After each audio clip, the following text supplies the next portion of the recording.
Well, Dhruva Advisors, one of India's foremost tax consultancy and advisory firms, is celebrating its 10th anniversary. We're now joined by Dinesh, Kanabar, the CEO. Our association with Mr. Kanabar and Dhruva goes back a long way. He has over the years appeared on CNBC-TV18 frequently to help us decode complex direct tax announcements and understand the likely impact. Mr. Kanabar, many thanks for joining us here on CNBC-TV18, and congratulations to you and your team on completing a decade that has coincided with many big changes as far as Indian taxes are concerned, both on the direct and the indirect tax front. Sum up the decade gone by, Mr. Kanabar. It's been a great decade, and it so happens that it coincided with the decade of the new government, and so we saw a number of changes. But if I could just step back for a minute, Shireen, we started out as an organization trying to create a tax and regulatory advisory practice which was free from conflicts, which typically many large organizations tend to have. And it was a dream. I did not know 10 years ago as to how much of this dream could reach a fruition. And I am, of course, indeed very, very glad that in the end of 10 years, we are 38 partners, senior professionals, and 400 overall professionals, with 7 offices in India and 3 offices overseas.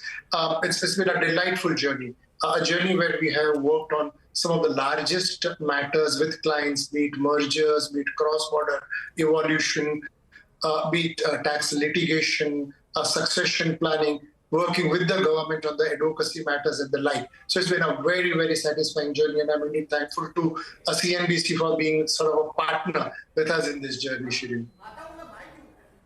No, Mr. Kanabar, we wish you the very best of luck for the future as well, as always. But let's talk about the future, Mr. Kanabar. You talked about how we've seen so much happen in this past decade across each of those areas that you spoke of.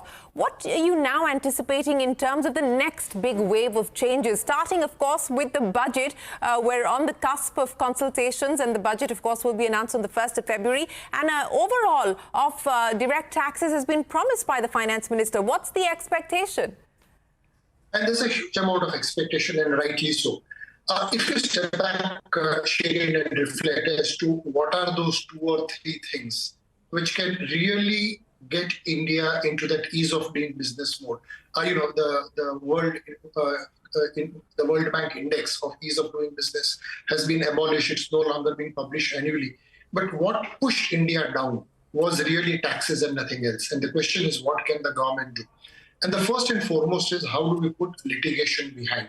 And if I can make 2 points at this stage, Shireen, on litigation, we have situation number 1, where an appeal against an assessing officer's order today takes almost 5 years to reach the first level, at which point of time the taxpayer has to pay 20% taxes, which the taxpayer believes is not payable, and the revenue is losing out of that 80%.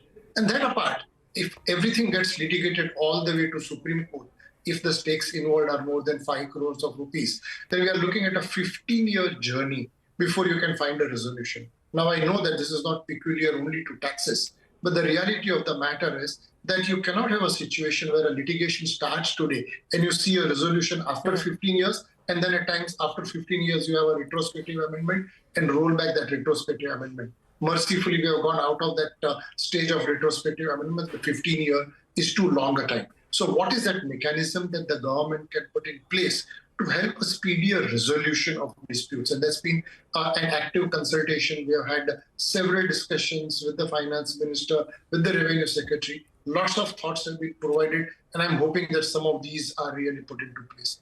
The second issue, Shireen, yes, is that... The arbitration mechanisms, colleague Timsy Jaipuria was reporting that that's likely to be something that the government is considering. Your take on that? Shireen, I don't know whether it will happen. And the reason I'm a little bit skeptical is that when OECD recommended global arbitration, India came back to say that taxes is a sovereign right and we cannot cede our right to a third country. That obviously was an arbitration where any Indian dispute went to a third country, and the government rightly does not believe that arbitration is a right course. Here, of course, we are looking at arbitration within the country.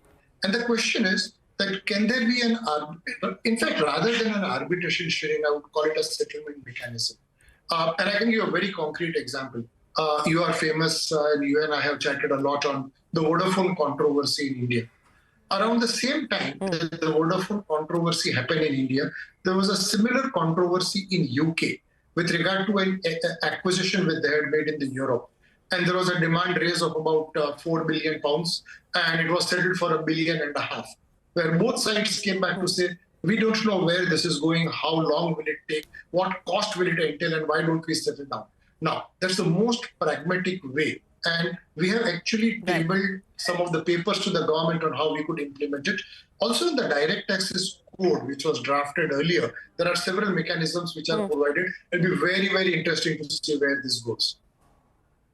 Yes, will be very interesting. On those other aspects that you brought up, Mr. Kanabar, both cross-border as well as M&A, what's the expectation, given the fact that India's role and relevance in this new geopolitical framework is also significantly changing? What's the expectation over the next few years?